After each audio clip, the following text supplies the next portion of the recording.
Les malheureux gibis sont en train de vieillir. Ils deviennent gras et bouffis. Pour se faire maigrir, ils font de la gymnastique et suivent des traitements spécialisés. Les gibis pompaient. Gégène, qui n'avait plus d'amis pour lui faire de la musique, s'était mis lui aussi à faire du vélo. Les Shadocks de la Lune pompaient eux aussi, soi-disant pour devenir intelligents. Et la Terre, pour suivre le mouvement général, elle aussi tournait sur place.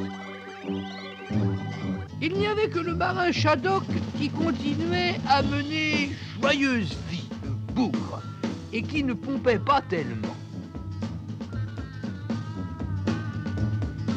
Les matelots Shaddock s'adaptaient petit à petit à leur nouvel élément et se transformaient chacun selon son goût, qui ont Shaddock requin, qui ont Shaddock crabe, ou ont Shaddock homard, qui ont Shaddock haddock.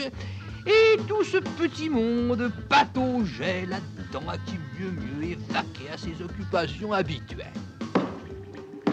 Tout cela, bien entendu, se passait sous l'eau.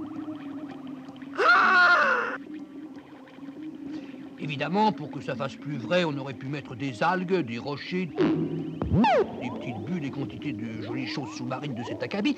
Mais pour nous, vous comprenez, ça serait du travail. Nos téléspectateurs sont quand même assez grands pour s'imaginer tout seuls que cela se passe sous l'eau. Et de toute façon, cela n'ajouterait rien à la vérité de notre histoire. Il n'y avait que la Shaddock Caravelle qui, malheureusement, n'était pas très habituée à tout ça et qui commençait à battre de l'aile, pour ainsi dire.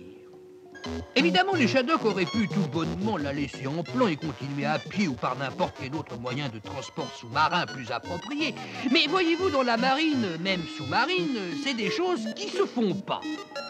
Alors, pour ne pas qu'elle se gâte, les matelots avaient mis leur Shaddock Caravelle dans une grande bouteille et la ramenaient à la surface de temps en temps pour lui changer son air. Pour la nourriture, eh bien, c'était facile. Les marins Shaddock, sous l'eau, allaient à la pêche.